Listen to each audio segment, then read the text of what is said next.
सभी को मेरी तरफ से गुड इवनिंग। आज नया चैप्टर स्टार्ट कर रहे हैं तो सभी लोग जल्दी से आ जाएं। 1 मिनट का समय देते हैं आपको, उसके बाद हम चैप्टर स्टार्ट करेंगे। आज हमारे चैप्टर का नाम रहेगा परमुटेशन एंड कॉम्बिनेशन, क्रमचय संचय, जो आपके एग्जाम में आता है प्रोबेबिलिटी चैप्टर। प्रोबेबिलिटी चैप्टर तभी आपको समझ में आएगा जब आप क्रमचय संचय, परमुटेशन कॉम्बिनेशन को बहुत बढ़िया तरीके से समझ लेते हैं।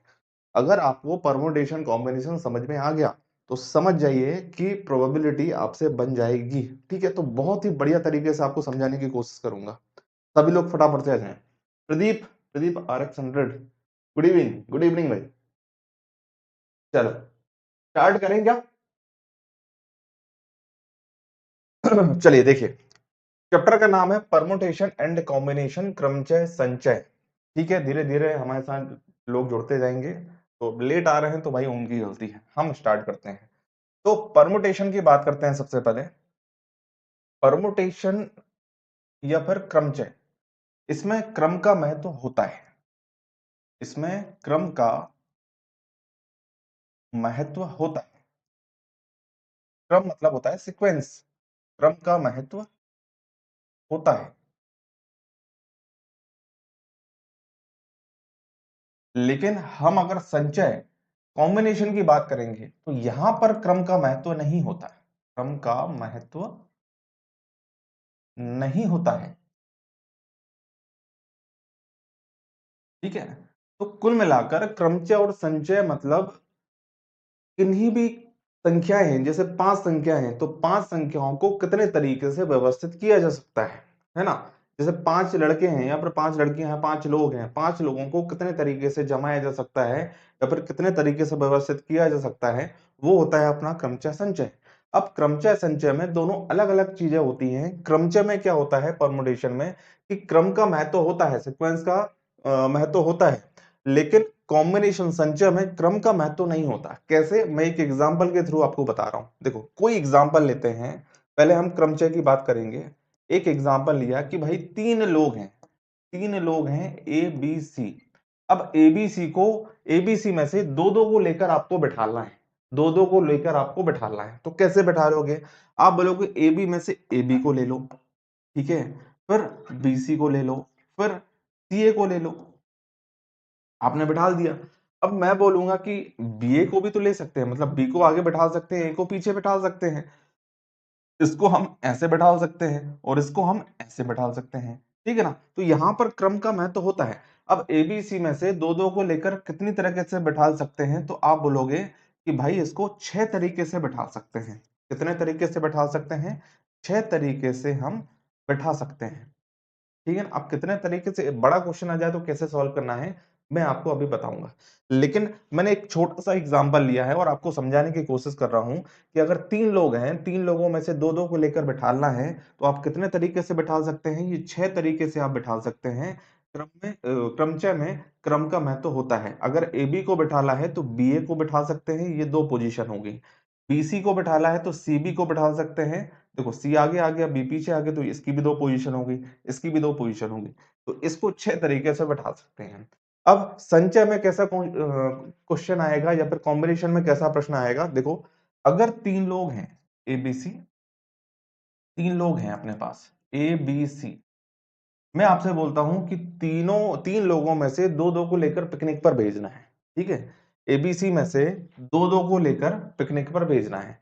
तो आप बोलोगे कि भाई एबी को भेज दो, फिर बीसी को भेज दो और फिर सीए को भेज दो। सिंपल सी बात है। लेकिन अगर कोई ऐसा बोलेगा आप में से कि भाई बीए को भेज दो, बीए को भेज दो, तो भाई ये गलत बात है यार, ये गलत बात हो गई। एबी को भेजो चाहे बीए को भेजो, ठीक है ना। जैसे मैं हूं और आप है और एक और तीसरा है, इन तीनों में से हमें पिकनिक पर भेजना है। जैसे राम श्याम मोहन है, ठीक है, इन 3 में से दो दो को लेकर पिकनिक पर भेजना है। तो आप बोलोगे राम श्याम को भेज दो। अब किसी दूसरे ने बोल दिया मुझसे कि श्याम राम को भेज दो, तो ये तो एक ही बात हुई ना भाई, राम श्याम को भेजो चाहे श्याम राम को भेजो। तो यहां पर क्रम का महत्व तो नहीं होता। ठीक है ना। तो कॉम्बिनेशन में कितने तरीके से आप भेज पाओगे पिकनिक पर? 3 तरीके से भेज पाओगे। अगर आप ऐसा लिखोगे कि बीए, सीबी और एसी, ये गलत हो गया इसमें। ठीक है ना। तो कॉम्बिनेशन में अगर इस तरीके का क्वेश्चन आएगा कि एबीसी 3 लोग हैं, 2-2 को लेकर पिकनिक पर भेजना है, तो कितने तरीके से भेज सकते हो आप? आप बोलोगे भाई 3 तरीके से भेज सकते हैं। 3 तरीके से हम पिकनिक पर भेज सकते हैं। तो परम्यूटेशन और कॉम्बिनेशन में समझ में आया? परम्यूटेशन कॉम्बिनेशन से थोड़ा-सा कम होता है, इसका ध्यान रखना। ठीक है ना? किन्हीं भी 2 संख्याओं की बात करें, तो उनका परम्यूटेशन निकालें और कॉम्बिनेशन निकालें। ठीक है ना? तो परम्यूटेशन ज्यादा होगा, कॉम्बिनेशन थोड़ा-सा कम होगा। क्लियर है इतनी बात? ओके, बहुत बढ़िया, बहुत बढ़िया। तो ये होता परम्यूटेशन कॉम्बिनेशन की डेफिनेशन, थोड़ा-सा मैंने आपको डिस्क्राइब कर दिया है इनकी डेफिनेशन और क्या होता है असल में। आप ऐसा समझो कि परम्यूटेशन में क्रम का महत्व होता है और कॉम्बिनेशन में क्रम का महत्व नहीं होता। जब भी क्रम में रखने वाले क्वेश्चन आते हैं तो समझ जाना कि किसका क्वेश्चन है, परम्यूटेशन का क्वेश्चन है। और जब भी आपको ग्रुप की बात करें, समूह की बात करें, जैसे आपने क्वेश्चन पढ़े होंगे कि भाई 6 गेंदें हैं या फिर 4 गेंदें हैं, 4 गेंदों में से एक थैले में 4 गेंदें हैं, उन 4 गेंदों में से 3 को उठाना है। अब आप हाथ डालोगे, 3 गेंदें उठा लोगे, उसमें क्रम का महत्व हो रहा है क्या? नहीं हो रहा। आप तो हाथ डालोगे, किन्हीं भी 3 गेंदों को उठा लोगे। तो वो ग्रुप की बात करें तो आप समझ जाना कॉम्बिनेशन लगाना है। और जब भी सीक्वेंस की बात करेंगे, क्रम में व्यवस्थित करना है, तो आप समझ जाना कि ये क्रमचय की बात करेंगे, परम्यूटेशन की बात करेंगे। क्लियर है? अभी और प्रश्न आने वाले हैं, आप समझ जाओगे, बहुत बढ़िया तरीके से समझ जाओगे। देखो, अब हम बात करते हैं दोनों के फॉर्मूले की।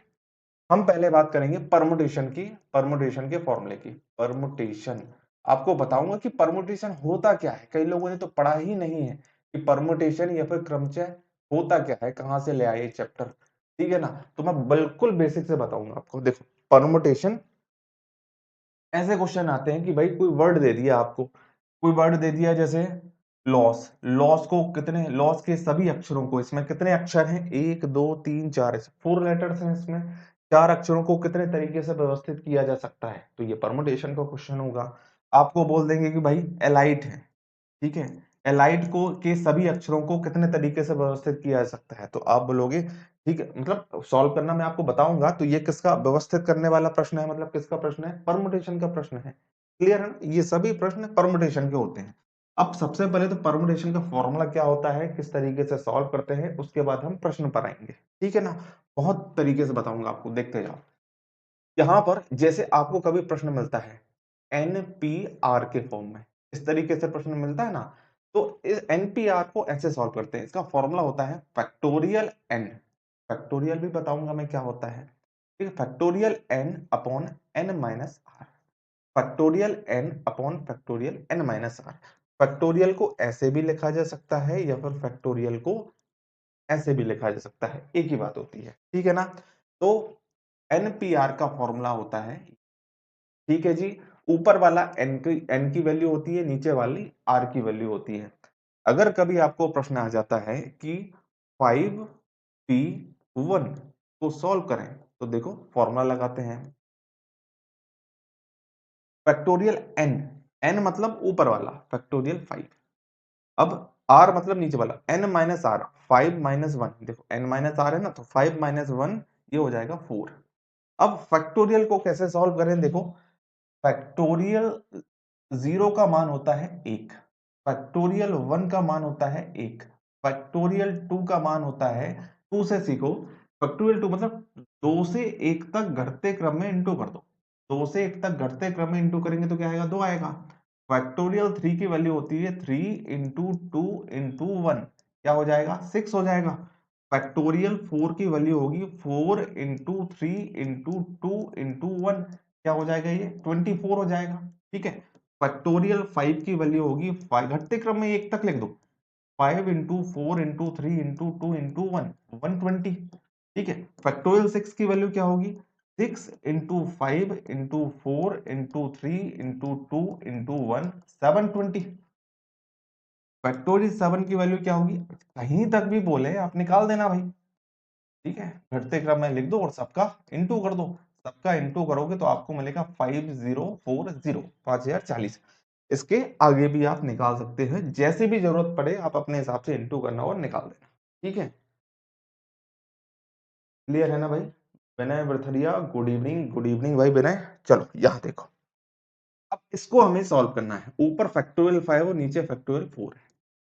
या तो आप इसको ऐसा लिख दो कि 5 इंटू 4 इंटू 3 इंटू 2 इंटू 1, और फैक्टोरियल 4 को लिखेंगे 4 इंटू 3 इंटू 2 इंटू 1। अब क्या हो रहा है, अब कट रहा है, कैसे कटेगा, इससे ये कट रहा है, तो बचा क्या आपके पास, 5 बचा। आंसर क्या हो जाएगा इसका, 5। या तो आप इसको इस तरीके से सॉल्व कर लो, या फिर आप इस तरीके से भी सॉल्व कर सकते हो कि फैक्टोरियल नीचे है 4 और ऊपर बड़ा है, तो बड़े को छोटे के रूप में लिख दो, जैसे 5 इंटू फैक्टोरियल 4। फैक्टोरियल 5 को हम इस तरीके से लिख सकते हैं, क्यों, क्योंकि फैक्टोरियल की 4 की value 4 into 3 into 3 4 into 3 into 2 into 1 ही तो होती है ना। अगर इस चीज को मैंने फैक्टोरियल 4 लिख दिया तो कोई गलत बात थोड़ी की है मैंने। जैसे फैक्टोरियल 6 है, तो इसको मैं 6 इंटू फैक्टोरियल 5 भी तो लिख सकता हूँ, आगे ना, क्योंकि फैक्टोरियल 5 की वैल्यू क्या होती है, 5 into 4 into 3 into 2 into 1। Factorial 7 है, तो इसको मैं लिख सकता हूँ फैक्टोरियल 7 इंटू फैक्टोरियल 6, या फिर इसको ये भी लिख सकता हूँ मैं कि 7 इंटू 6 इंटू फैक्टोरियल 5, क्योंकि इसके बाद 5 into 4 into 3 into 2 into 1 factorial 5 का मान होता है, हाँ कि ना। क्लियर है ना ये सब चीजें। चलिए, तो इस तरीके से अगर लिखेंगे, वो नीचे है फैक्टोरियल 4, तो फैक्टोरियल 4 से फैक्टोरियल 4 कट जाएगा, यहां से भी आपका आंसर क्या आएगा, 5 ही तो आएगा। ठीक है, तो या तो आप इस तरीके से सॉल्व कर सकते हो, या तो आप इस तरीके से सॉल्व कर सकते हो। क्लियर है, और आगे बढ़ते हैं, आपको आ जाएगा समझ में।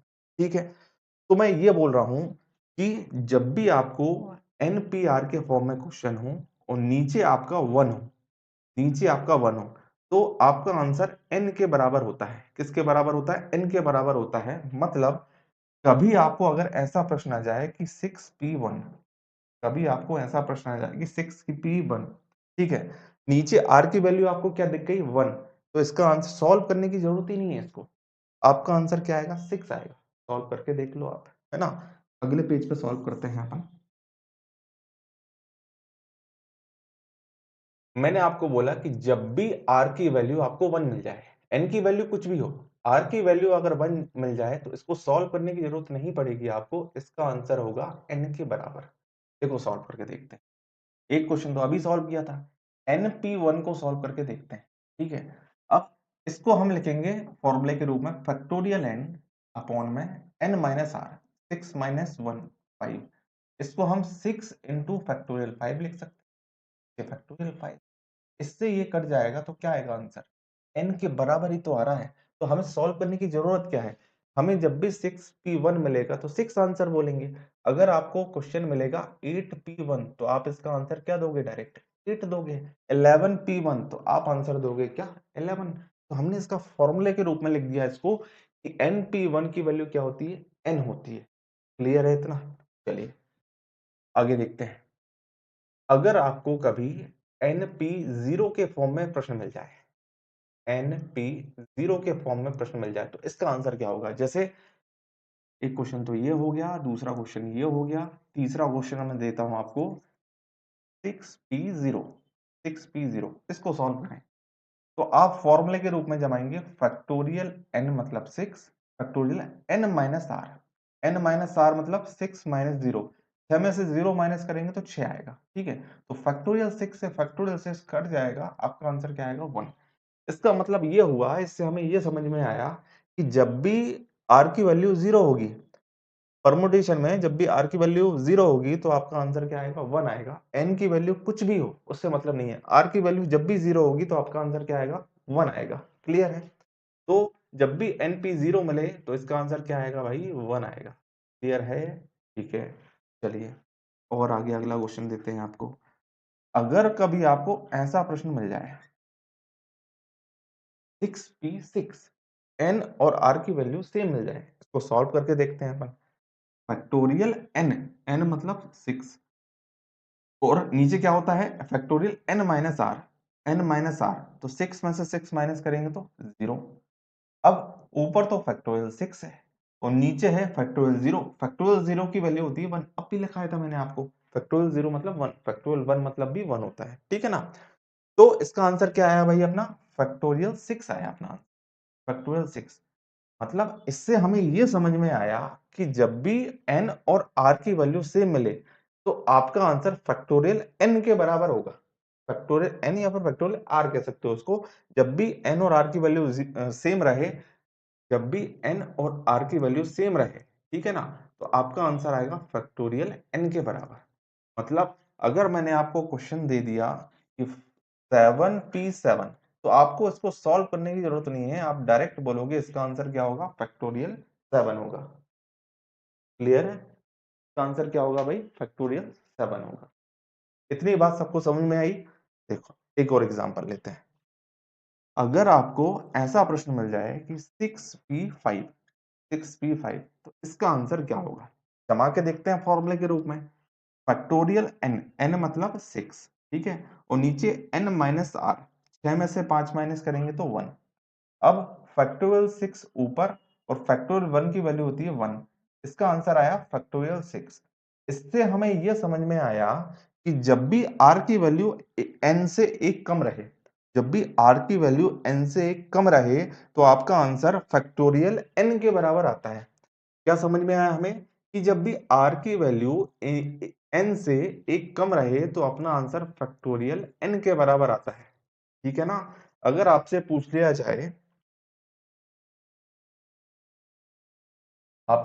जाए, कि 5p4 की वैल्यू बताओ, तो आपको सॉल्व करने की जरूरत ही नहीं है, फैक्टोरियल n के बराबर आप आंसर दे सकते हैं। फैक्टोरियल 5 मतलब 120। क्लियर है इतनी बात? ये क्या है, कैलकुलेशन में आपको परेशानी नहीं जाएगी, आपका समय बचेगा अगर ये समझ लोगे तो। बहुत बढ़िया Sangeeta, very good. Pradeep clear है, ओके, बहुत बढ़िया। इतनी बातें समझ में आ गई हैं सबको। अब मैं थोड़ा सा आगे बढ़ता हूँ, ठीक है ना। ये हो गया अपने परमुटेशन के फॉर्मूले, ठीक है ना। परमुटेशन को इसको याद रखना है आपको, क्योंकि जब मैं प्रश्न दूंगा ना, क्वेश्चन दूंगा, तो आपको फटाफट करना पड़ेगा। आने वाले हर प्रश्न में इसी तरीके से आपको सॉल्व करना पड़ेगा, ठीक है ना। तो स्पीड की जरूरत पड़ेगी आपको जल्दी जल्दी सॉल्व करने के लिए, एग्जाम में भी बहुत कम समय होता है, इसलिए ये सब चीजें बता रहा हूँ आपको। चलिए, और बाकी के प्रश्नों को भी अपन सॉल्व करना सीखेंगे, भी देखते जाओ आप। अभी हम परमुटेशन कॉम्बिनेशन के फॉर्मूले देख रहे हैं। कॉम्बिनेशन, कॉम्बिनेशन,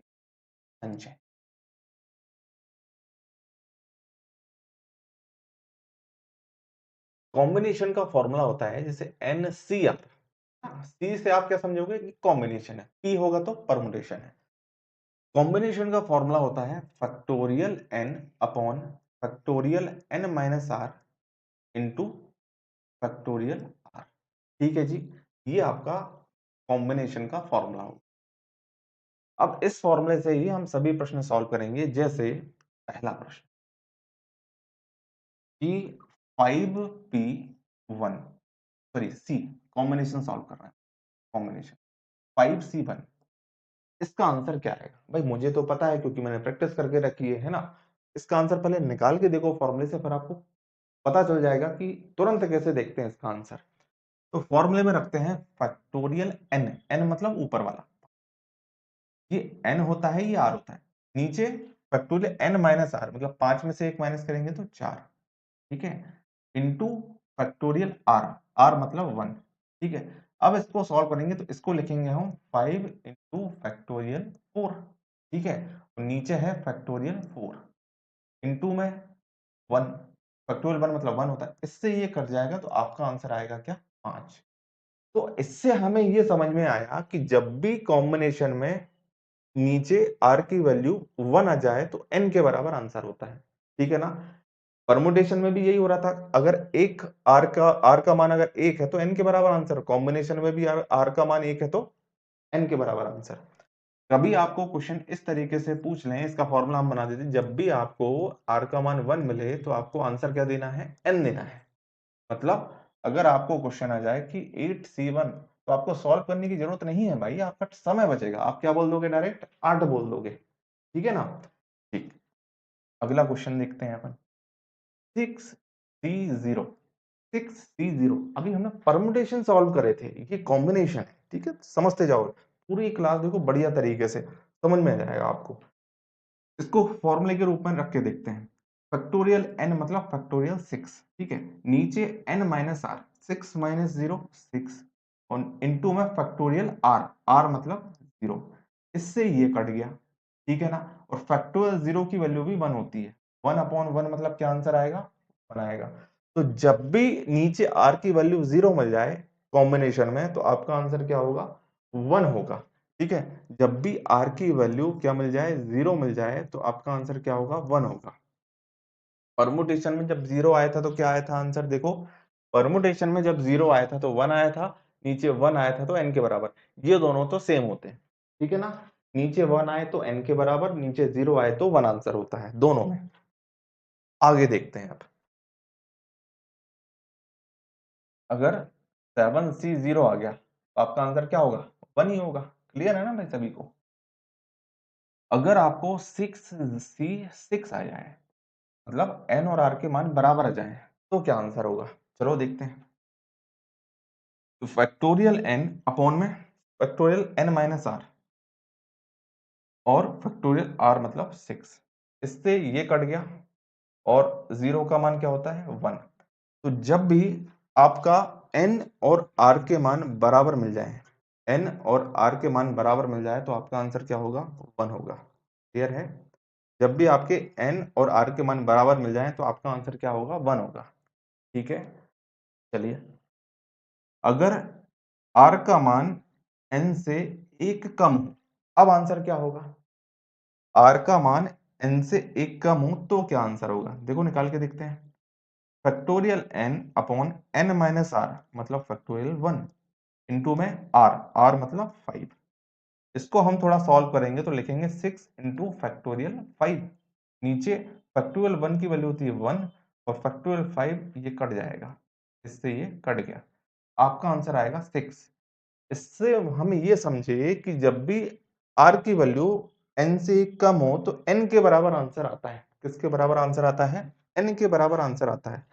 जब भी r की वैल्यू n से कम रहे तो किसके बराबर आंसर आता है भाई? n के बराबर आंसर आता है। ये चीजें आप बार बार देखोगे ना तो आपको याद हो जाएंगी, और याद हो जाएंगी तो आपको समय बहुत कम लगेगा। ठीक है ना? आपको हर क्वेश्चन को सॉल्व करने की जरूरत नहीं पड़ेगी। अभी आपको प्रश्न आएंगे, आप समझ जाओगे। प्रदीप सिंह बोल रहे हैं 61। नहीं भाई, 61 कहाँ से आ जाएगा? ठीक है, देखो ध्यान से, देखो जल्दी से। 2 मिनट देख, एक तो 2 मिनट तो नहीं दूंगा, 1 मिनट देख लो अच्छे से, फिर उसके बाद आगे बढ़ते हैं। ठीक है ना? देखो फटाफट से।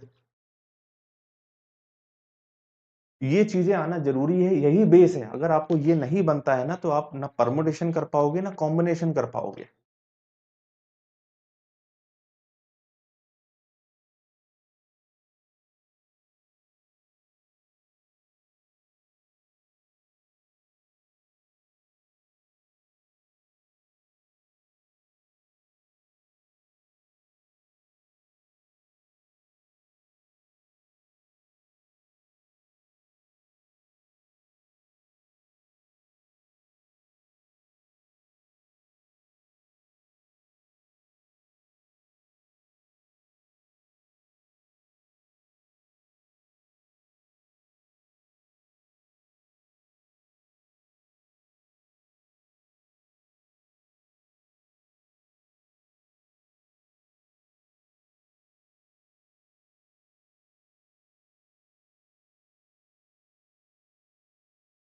सॉरी सर, टाइप गलत हो गया था। ओके, कोई बात नहीं प्रदीप, क्लियर है ना अभी? चलिए इसके आगे की कहानी देखते हैं। चलिए, अब आपको मिक्स क्वेश्चन आएंगे। देखिए,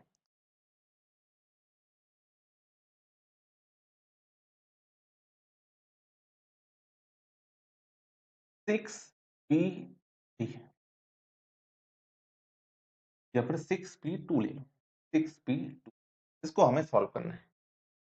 क्वेश्चन है हमारा 6p2। बिल्कुल बेसिक से बता रहा हूं, इतना बेसिक से तो कोई नहीं बता पाएगा, है ना? बिल्कुल बेसिक से बता रहा हूं। आपको परमुटेशन कॉम्बिनेशन बनने लगेगा, और परमुटेशन कॉम्बिनेशन बनने लगा तो प्रायिकता भी बनने लगेंगी। ठीक है, 6p2 को सॉल्व करते हैं। पहला तरीका फॉर्मूले से करो, दूसरा तरीका मैं बताऊंगा अभी आपको। फॉर्मूले से करेंगे अपन इसको। फैक्टोरियल n मतलब 6, फैक्टोरियल n p है ना, फैक्टोरियल n माइनस आर, बस n माइनस आर करेंगे तो 4। अब बड़े वाले को थोड़ा सा तोड़ दो। कहां तक तोड़ोगे? फैक्टोरियल 4 तक। कैसे तोड़ना है? 6 इंटू 5 इंटू 4 3 2 1 को क्या लिखते हैं? 4 3 2 1 को फैक्टोरियल 4 लिखते हैं, ठीक है ना। हम यहाँ पर क्यों रुक गए, क्योंकि नीचे फैक्टोरियल 4 था, हम काटेंगे, इतनी मेहनत क्यों करेंगे लिखने के लिए, समय बचेगा ना अपना। तो 6 इंटू 5 आपका आंसर हो जाएगा क्या, आपका आंसर हो जाएगा 30। क्लियर है। अगला प्रश्न 7p3, 7p3 इसको सॉल्व करना है। तो फॉर्मूले से करते हैं पहले, factorial n upon n minus r, factorial n minus r, 7 minus 3 4। तो 7 को 4 तक तोड़ो, कैसे तोड़ते हैं कि फैक्टोरियल, यहाँ भी फैक्टोरियल 4 मिल जाए तो इससे ये काट दें, 7 इंटू 6 इंटू 5 इंटू फैक्टोरियल 4, ठीक है, नीचे भी फैक्टोरियल 4, इससे ये कट गया। तो 6 इंटू 5 30, 30 का साथ में इंटू करेंगे तो 200, 30 का साथ में इंटू करेंगे तो 210। क्लियर है। ठीक है। तीसरा क्वेश्चन 10p2, 10p2 तो सॉल्व करना है। फैक्टोरियल 10 अपॉन में, करिए करिए आप लोग, करिए जल्दी से, आंसर बताइए कमेंट बॉक्स में, जल्दी जल्दी आंसर बताइए। मंजू मेवाड़ा, सर नहीं आया क्या कमेंट, आ गया मंजू, मंजू आ गया कमेंट आपका, आ गया आ गया। अब तो खुश हो, आपकी प्रॉब्लम सॉल्व कर दी है मैंने। Good evening, good evening.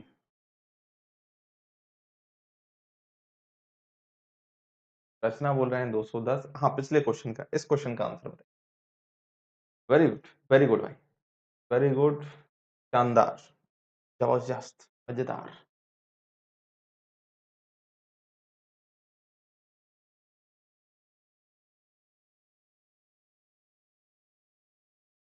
चलिए देखिए, n माइनस आर करोगे तो ये क्या होगा, n माइनस आर करोगे तो 8।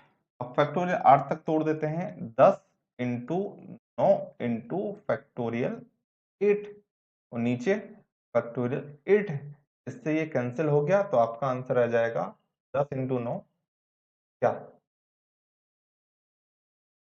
90। बहुत बढ़िया, इसका मतलब है सबको समझ में आ गया है ना। चलिए अब स्टेप 2 पर बढ़ते हैं अपन। ये पहले स्टेप की बात होगी, आपको परमुटेशन और कॉम्बिनेशन मैंने फॉर्मूले से करना सिखा दिया है। अब आप इसी चीज को और जल्दी से कैसे कर सकते हैं, आपकी मर्जी है, आपको फॉर्मूले से करना है फॉर्मूले से करो, जो तरीका मैंने आपको फॉर्मूले से सॉल्व करना बताया आप इससे करो। एक दूसरा तरीका बताता हूँ, फॉर्मूले से करना है तो आप इसी से करो, दोनों मेथड बढ़िया है ना। अगर फॉर्मूले से नहीं करना है तो आप उसी से सेकंड वाली मेथड से कर सकते हो। अब सेकंड वाली मेथड क्या है देखो, सेकंड वाली मेथड बताते हैं आप देखो, जैसे हमारा प्रश्न है 6p2, 6p2, 6p2 को सॉल्व करना है। तो आप क्या करोगे, ऊपर n की वैल्यू क्या है 6 है, ठीक है, और r की वैल्यू क्या है 2 है। r की वैल्यू को देखो आप कितनी है 2 है, तो 6 को घटते क्रम में 2 स्थान तक तोड़ दो। r की वैल्यू कितनी है 2 है, तो 2 स्थान तक तोड़ना है। r की वैल्यू 3 होती तो 3 स्थान तक तोड़ना है, r की वैल्यू 4 होती तो 4 स्थान तक तोड़ना है। ठीक है, कैसे तोड़ना है देखो, घटते क्रम में तोड़ना है। अब 6 को घटते क्रम में 2 स्थान तक लिखो, बस नीचे 2 है ना तो 2 स्थान तक लिखा, बस 6 इंटू 5, ये आपका आंसर है। आपका आंसर क्या आ गया 30, यहाँ भी 30 ही तो आया था, हाँ कि ना। देखो 7p3 को सॉल्व करते हैं, 7p3 को सॉल्व करते हैं कैसे, या तो आप फॉर्मूले से कर लेना इस तरीके से, अगर जल्दी से करना है तो नीचे क्या है 3 है तो 3 स्थान तक तोड़ दो, 7 इंटू घटते क्रम में 6 इंटू 5 हो गए 3 स्थान, 1 2 3 इंटू कर दो, इंटू करेंगे तो ये आ जाएगा भाई क्या 200। क्लियर है सर, खुश हैं अब, thank you sir, okay, most welcome. तीसरा 10 10p2, 10p2 इसको तोड़ते हैं। नीचे आर की वैल्यू क्या है, 2 है, तो 2 स्थान तक तोड़ दो, 10 इंटू 9, आपका आंसर जाएगा 90। इस तरीके से आप इसको सॉल्व कर सकते हैं। बताओ, मजा आया? हाँ ना, मैं जल्दी से कमेंट करो भाई, फटाफट से। इतनी चीजें क्लियर है ना? मेरे हिसाब से अभी तक आपको कोई भी डाउट नहीं होगा, सबको सभी चीजें समझ में आ रही होंगी।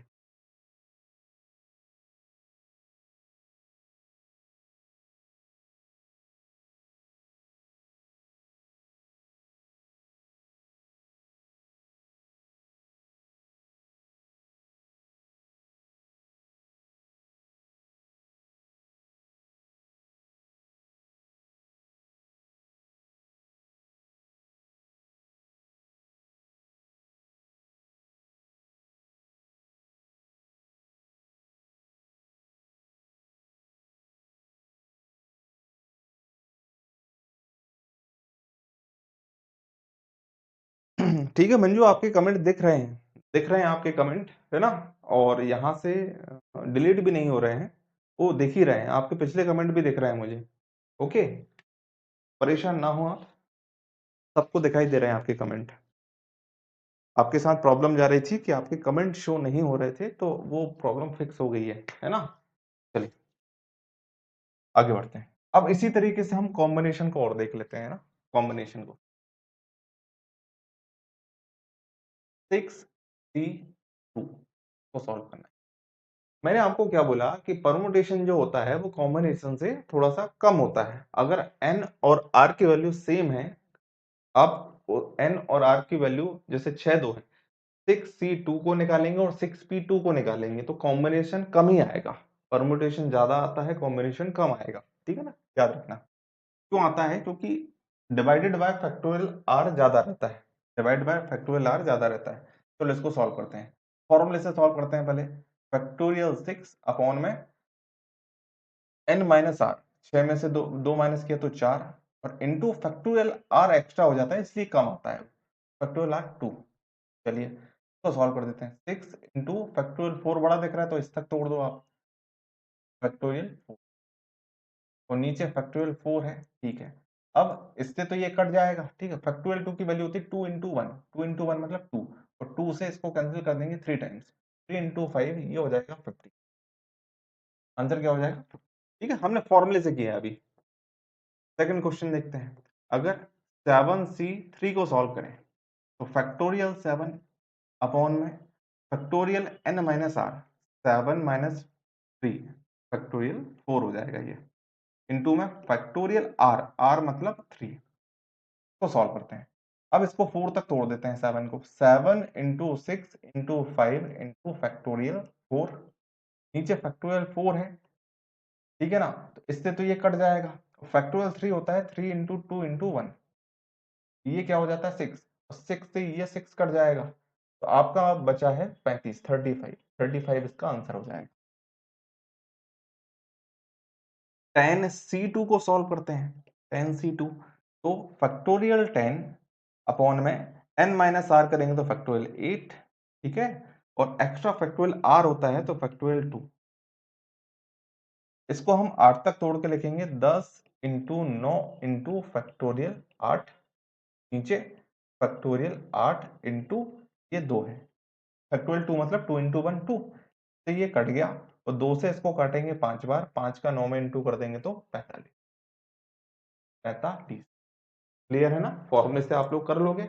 अब देखो तो जल्दी से कैसे कर पाएंगे अपन।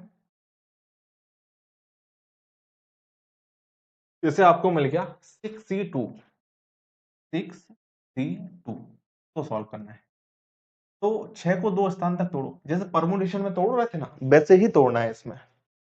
परमुटेशन 2 स्थान तक तोड़ दो, 6 इंटू 5, 2 स्थान तक तोड़ दिया। परमुटेशन में बस इतना ही आपका आंसर आता था। अगर 6P2 था तो 6 इंटू 5 आपका आंसर आ जाता था परमुटेशन में, P में। लेकिन C में क्या होगा, कॉम्बिनेशन में क्या होगा, बटे में फैक्टोरियल r और रखना पड़ेगा आपको, बटे में फैक्टोरियल r और रखना पड़ेगा, क्योंकि इसके फॉर्मूले में n minus r into factorial r होता है, factorial r divided by factorial r extra होता है, तो वो और रखना पड़ेगा आपको। ठीक है ना? इसको सॉल्व करते हैं। अब फैक्टोरियल 2 का मतलब होता है भाई 2 इंटू 1 मतलब 2, 2 इंटू 1 मतलब 2, और 2 से इसको कैंसिल करेंगे 3, 3 इंटू 5 15, 15 आपका, ठीक है।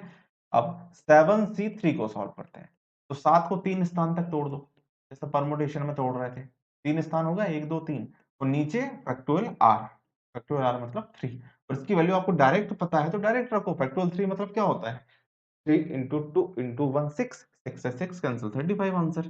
तो ये लिख देते हैं अपन 7 इंटू 6 इंटू 5 अपॉन में 3 इंटू 2 इंटू 1 6, 6 से ये 6 कट जाएगा, और आपका आंसर आ जाएगा 7 इंटू 5 35 5। क्लियर है? चलिए, अब तीसरे वाले को और सॉल्व कर लेते हैं। 10C2 आप सॉल्व करके बताओ, जल्दी से आंसर बताओ मुझे, सभी का आंसर आना चाहिए। 10C2 को सॉल्व करके जल्दी से कमेंट बॉक्स में कमेंट करो। इतनी मेहनत की है भाई, सभी से बनना चाहिए, है ना?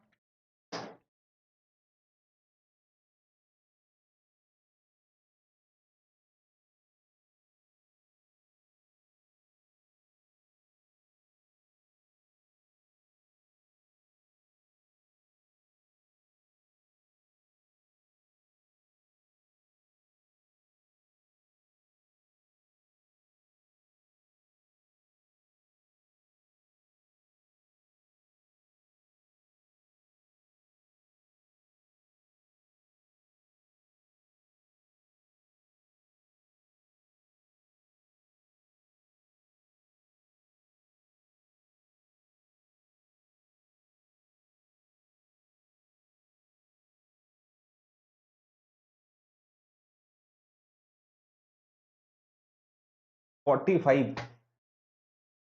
हाँ, देखो आंसर तो यही लिखा है, आंसर तो यही लिखा है, बस आपको सॉल्व करने के लिए थोड़ा सा समय दे रहा था मैं।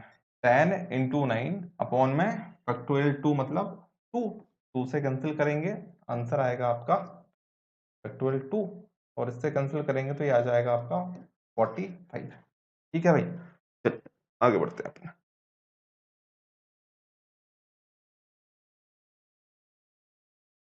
अगला प्रश्न, 10C7 को सॉल्व करके बताइए। 10C7 को सॉल्व करके बताइए, सभी लोग 10C7 को सॉल्व करके बताएंगे फटाफट से। Sangeeta very good, Pradeep very good, Manju very good. 10C7 को सॉल्व करके बताएंगे फटाफट से।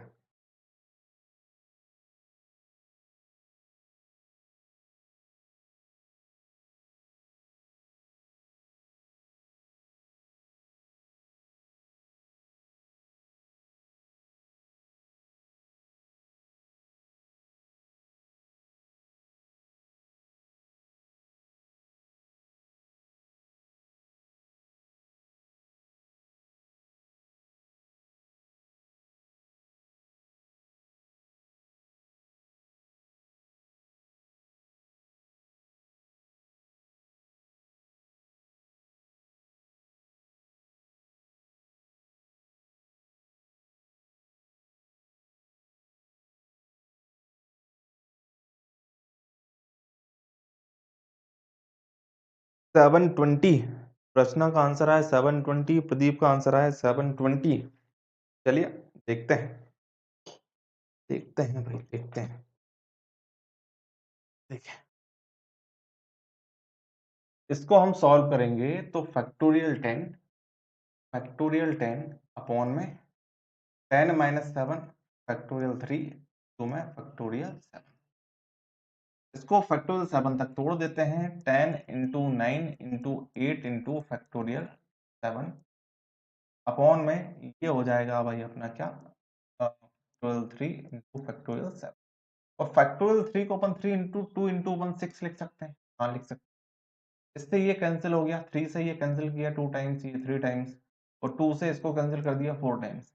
इन सब का इंटू करेंगे तो आपका आंसर आ जाएगा 120। 120 आएगा, या 720 कहाँ से आ गया? मैंने क्या दिया है, कॉम्बिनेशन दिया है ना आपको। 720 है, 120 आएगा, 720 क्यों दे रहा हूँ आंसर? सही किया ना मैंने? फैक्टोरियल 7 से फैक्टोरियल 7 काट दिया, और तो 3 से इसको काटा 3 बार, बचा 2, 2 से इसको काट दिया 4 बार, 4 का 3 मिनटू किया 12, 12 का 10 मिनटू किया 120 तो आएगा। 720 क्यों बोल रहा हो भाई? 720 क्यों बोल रहे हो? गलत मत बताओ यार, गलत मत बताओ। ठीक है ना? देखो, अब इसको और किस तरीके से कर सकते हैं, और किस तरीके से कर सकते हैं वो बताते हैं।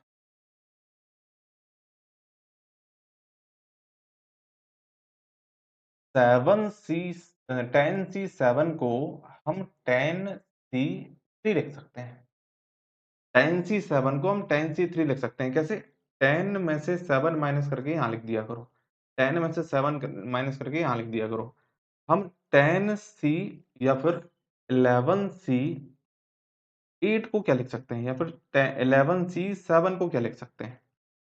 11c 11 माइनस 7 4 लिख सकते हैं। ठीक है ना?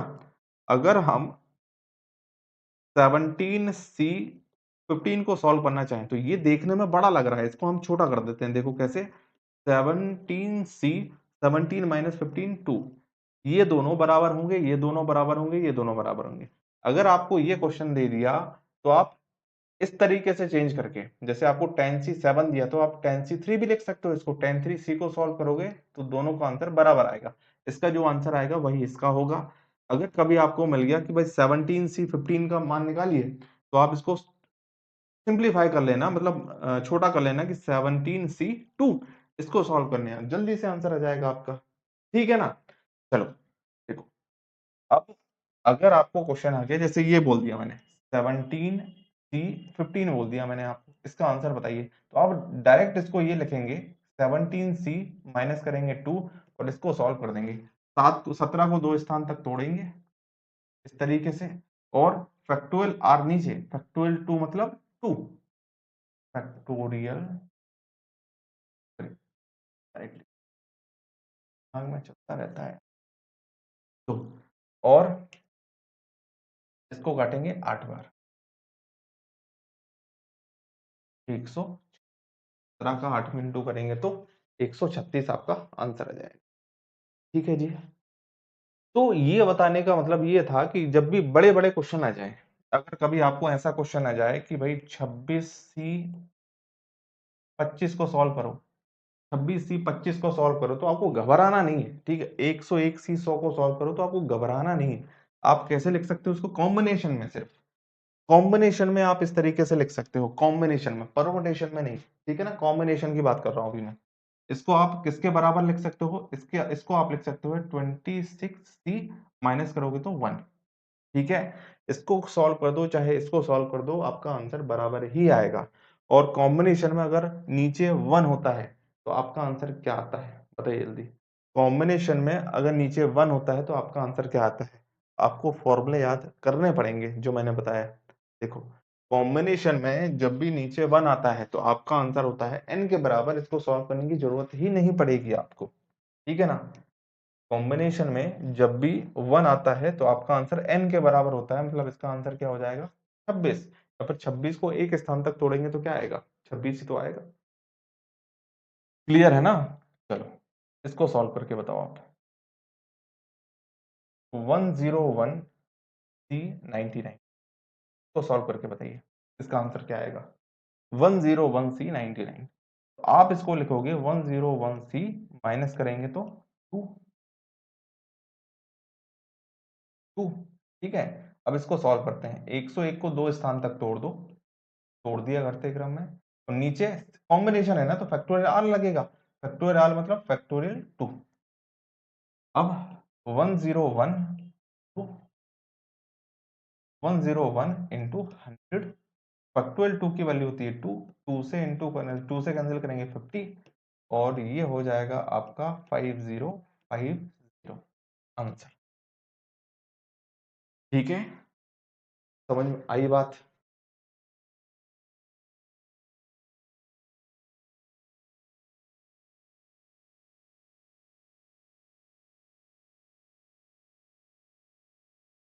ठीक है ना भाई? अगर कोई दिक्कत जाती है तो इस क्लास को दोबारा देख लेना, है ना? छोड़ना नहीं है, क्योंकि आज की क्लास बहुत इंपॉर्टेंट है। आज के बाद हम जो भी क्वेश्चन सॉल्व करेंगे, सभी प्रश्न में आपको या तो एनसीआर सॉल्व करना पड़ेगा या फिर एनपीआर सॉल्व करना पड़ेगा। ये आपको आना बहुत जरूरी है अगले 5-6 दिन, ठीक है ना?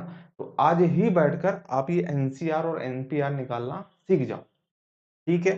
बार-बार इस क्लास को देखना, ऑनलाइन क्लास का फायदा उठाओ, यही तो फायदा होता है, बार-बार हम क्लास को देख सकते हैं, ठीक है? चलिए।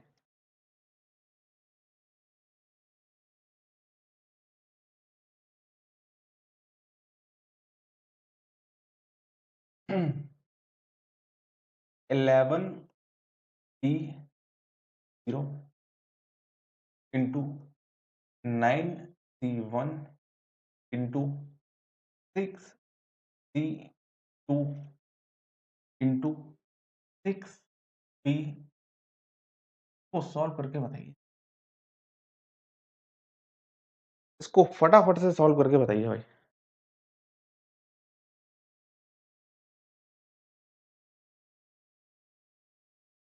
और कई लोग क्या है, कई लोग एडवांस आ गया है, एडवांस मैथ्स आ गया है और कुछ ही चैप्टर बचे हैं, इसलिए लाइव क्लास ही नहीं ले रहे हैं या फिर कोर्स को देख ही नहीं रहे हैं। तो उनको बता देना चाहता हूँ कि भैया एडवांस मैथ्स बहुत इंपॉर्टेंट होता है। अगर आपको एडवांस मैथ्स नहीं आता है तो आप कंपटीशन से बाहर हो, ठीक है? एडवांस मैथ्स आना जरूरी है, वही आपको सिलेक्शन दिलाएगा, है ना? और मैं आपको एडवांस मैथ्स इतने बेसिक से बता रहा हूँ, आपका बहुत अच्छा है आपके लिए।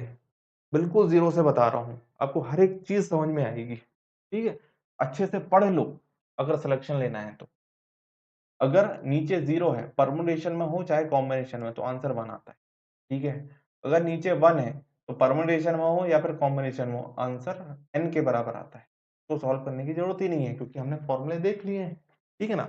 इसको सॉल्व करना पड़ेगा। इसको सॉल्व करो, 2 स्थान तक तोड़ो। 6 into 5 नीचे 2 है ना? अब ये कॉम्बिनेशन है तो बट्टे में कुछ आएगा, परम्यूटेशन होता तो नहीं आता, ठीक है? बट्टे में क्या आएगा? फैक्टोरियल 2, फैक्टोरियल 2 मतलब 2। अब इसको सॉल्व, परम्यूटेशन है, 2 स्थान तक तोड़ो और परम्यूटेशन है तो नीचे लिखने से कोई मतलब ही नहीं है, लिखना ही नहीं है नीचे, ठीक है ना? अब इसको थोड़ा-सा सॉल्व करते हैं। 2 से काट देते हैं इसको, 3 इंटू कर देते हैं सबका। 9 का 3 में इंटू किया 27, ये हो जाएगा 27, ठीक है? और 5 का 5 में इंटू किया 25, 25 का 6 में इंटू किया तो 150, ठीक है?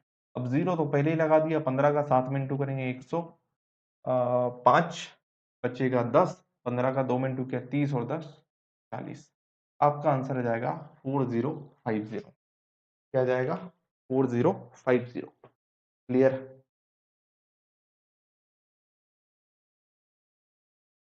क्लियर है? और जल्दी। परमुटेशंस, कॉम्बिनेशन, प्रोबेबिलिटी समझ में आएगा ही आएगा। सामने जिस लेवल के क्वेश्चन पूछे जाएंगे वो भी बनेंगे आपसे, ठीक है? 100% गारंटी। चलिए अगले प्रश्न पर आते हैं।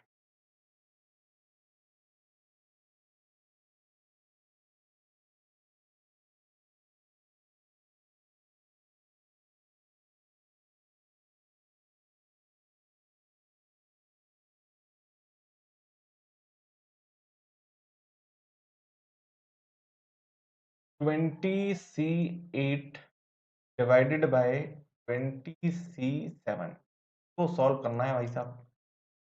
इसको हमें सॉल्व करना है। हाँ, तो या तो आप फॉर्मूले से चले जाओ या फिर अपनी मेथड से चले जाओ, आपकी मर्जी, आपको जिससे जानना है उससे चले जाओ। 20 को 8 स्थान तक तोड़ दो, 20 को 7 स्थान तक तोड़ दो। अगर नहीं तोड़ना है, आप सोच रहे हो कि बड़ा हो जाएगा इससे, तो आप फॉर्मूले से चले जाओ यार, फॉर्मूला लगा दो दोनों में। फॉर्मूला लगाओ इसमें, इसमें फॉर्मूला लगाएंगे तो factorial n upon n minus r, 12 combination है ना, इनटू में फैक्टोरियल n, ठीक है? बटे नीचे 20C7 में लगाओ फैक्टोरियल n अपॉन में factorial n minus r, 13 into factorial r मतलब 7। अब नीचे वाले को ऊपर ले जाओ। कैसे? ऊपर फैक्टोरियल 20 है, नीचे फैक्टोरियल 12 इंटू फैक्टोरियल 8, ठीक है, इंटू ये ऊपर चला जाएगा फैक्टोरियल 13 इंटू फैक्टोरियल 7 ऊपर चला जाएगा, नीचे फैक्टोरियल 20। इसको थोड़ा सा हम कैंसिल कर देते हैं। फैक्टोरियल 20 से फैक्टोरियल 20 कैंसिल। और क्या कट रहा है भाई, और क्या होगा देखो। अब ऊपर 13 है नीचे 12 है, तो इसको कैसे तोड़ेंगे, और 8 और 7 ये पास पास वाले हैं, ये दोनों पास वाले, ये दोनों पास वाले, तो देखो कैसे तोड़ेंगे, ध्यान से समझना। 13 को तोड़ दो 12 तक, ऊपर 13 इंटू फैक्टोरियल 12 लिख देते हैं, ठीक है ना। इन दोनों का कॉम्बिनेशन बना दिया अपन ने, ठीक है। और 7 और 8 में से 8 को तोड़ दो, कैसे, इसको तो हमने ये लिख दिया, और ऊपर क्या बचा, छोटा वाला लिख दिया करो, छोटे वाले को नहीं बड़े वाले को तोड़ना है आपको, ठीक है। 13 और 12 में से हमने फैक्टोरियल 13 को तोड़ दिया, 12 को सेम टू सेम लिखेंगे, और फैक्टोरियल 8 और फैक्टोरियल 7 में से 8 को तोड़ देते हैं कि 8 इंटू फैक्टोरियल 7। इस तरीके से हम तोड़ेंगे तो क्या हो जाएगा, आप ध्यान से समझो। इस तरीके से तोड़ेंगे तो देखो, यहाँ इन दोनों से फैक्टोरियल 12 मिलेगा तो इससे ये कट जाएगा, और इन दोनों में ये पास पास वाले थे तो इससे 7 से 7 कट जाएगा। अब बचा क्या अपने पास, 13/8, ये आपका आंसर हो जाएगा, 13/8।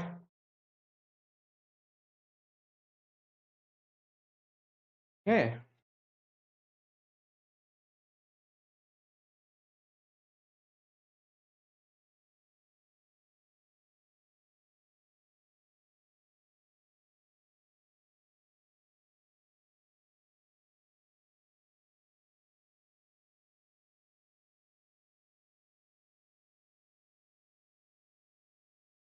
आगे बढ़ जाए भाई,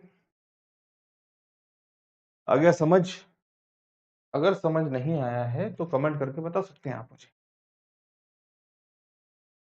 बाकी मैं ये समझूंगा अभी तक आप लोग को कोई डाउट नहीं आया है तो आप लोगों को समझ आ रहा होगा। 10p 10p7 divided by 10c7, इसको सॉल्व करके बताइए। दिया भाई मैंने 1 मिनट का समय दिया, आप लोग सॉल्व करके बताओ, ठीक है। उसके बाद मैं बताऊंगा आपको। Pradeep very good, 13/8। चलिए,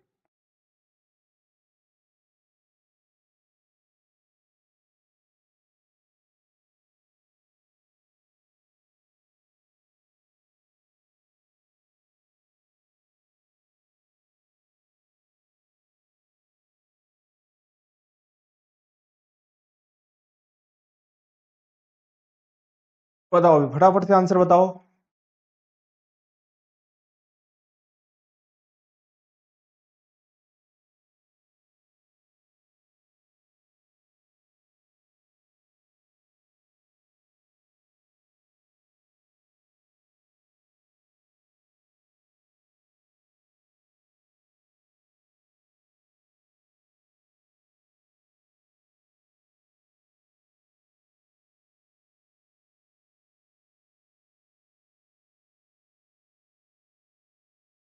देखो भाई, अब मैं करूंगा, अब मैं किसी की नहीं सुनूंगा, अब मैं देखो, या तो फॉर्मूले से चले जाओ या फिर आप डायरेक्ट कर दो, 7 स्थान तक तोड़ दो, इसको 7 स्थान तक तोड़ दो, बचेगा क्या, बचेगा आपके पास फैक्टोरियल 7, फैक्टोरियल 7। नहीं, चलो देखो फॉर्मूले से देखो, आप प्रैक्टिस करोगे ना तो इतनी ही स्पीड से निकाल लोगे, विश्वास करो। फैक्टोरियल 10 है, नीचे परमुटेशन में क्या होता है, n-r, 10 में से 7 माइनस किया। अब यहाँ पर फैक्टोरियल r, n-r और फैक्टोरियल r, r मतलब डिवाइड है, इससे ये कटेगा, इससे चला जाएगा। देखो फिर भी करते हैं, फैक्टोरियल 10 डिवाइडेड बाय फैक्टोरियल 3, भाग की जगह इंटू लगा के इसको पलट देंगे, पलट देंगे तो फैक्टोरियल 3 इंटू 7 फैक्टोरियल। अब क्या कट रहा है, अब कट रहा है भाई साहब अपने पास, बचा क्या, फैक्टोरियल 7, फैक्टोरियल 7 मतलब होता है 50, आंसर 50 40 आपका हो जाएगा आंसर। कोई दिक्कत नहीं है, कोई दिक्कत नहीं। आप अगला क्वेश्चन कराओ सर, आप तो कोई दिक्कत नहीं। इसी बात पे क्या क्वेश्चन 5C2 5 जल्दी से सॉल्व करके बता दो। फटाफट से सॉल्व करके बताओ यार। टाइम नहीं लगना चाहिए, टाइम नहीं लगना चाहिए। 5P2 इंटू 5C, ठीक है? तोड़ो। अरे फॉर्मूले से करना फॉर्मूले से करो और मेथड से करना मेथड से कर लो। अब मतलब तोड़ के करना है तोड़ के कर लो। अब ये फॉर्मूला क्या लगाना भाई, 5P2 ही तो है और 5C2 ही तो है, फॉर्मूला क्या लगाना है? दो स्थान तक तोड़ो इसको। अगर बड़े बड़े स्थान आ गए कि 10 12 ऐसा कुछ पूछ दिया तो लगा देना यार। और 5 को दो स्थान तक तोड़ो, तोड़ दिया। सी है तो नीचे फैक्टोरियल 2 भी लगेगा, लेकिन परमुटेशन है तो दो स्थान तक तोड़ो बस। 5 इंटू खत्म, ठीक है ना? अब ये फैक्टोरियल 2 मतलब क्या था, 2 2 से हम इसको कैंसिल करेंगे 2 टाइम्स। 5 का 5 मिनटों किया 25, 25 का 4 मिनटों किया 100, 100 का 2 मिनटों कर देंगे 200। आंसर क्या आ जाएगा आपका 200। क्लियर है? एक और प्रश्न लो।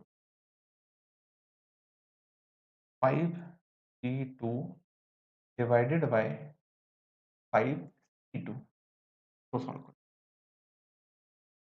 आंसर सबको समझ में आ रहा होगा। क्या आ रहा होगा? नहीं? ले लो 10 सेकंड का समय, 15 सेकंड। सबको आंसर समझ में आ गया, वो भी तो ये क्वेश्चन, ये भी डिजिट बस चेंज करी मैंने। 5 को दो स्थान तक तोड़ा, क्या 5 इंटू 4 भाग मतलब बटे लगा दिया, और इसको तोड़ेंगे तो 5 इंटू 4 और बटे में फैक्टोरियल 2। ठीक है? अब देखो 5 इंटू 4 ऊपर है और नीचे वाली जो संख्या है इसको ऊपर ले जाएंगे तो पलट जाएगी, फैक्टोरियल 2 ऊपर आ जाएगा और नीचे 5 इंटू 4। इसको ऊपर ले जाएंगे यही तो होगा, और ये होगा तो 5 इंटू 4 से 5 इंटू 4 कट जाएगा, फैक्टोरियल 2 मतलब आंसर क्या आ जाएगा आपका? आपका आंसर आ जाएगा 2। क्लियर है? आपका आंसर क्या आ जाएगा 2।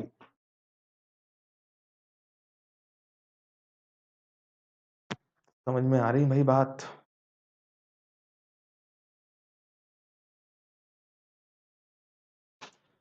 इस क्लास को बहुत बढ़िया तरीके से एक दो बार में भी समझ में नहीं आए तो 3 बार देख लेना, ठीक है?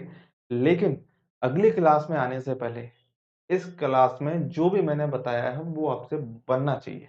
अगर नहीं बनेगा तो आप खतरे में चले जाओगे, आपसे आने वाले प्रश्न नहीं बनेंगे।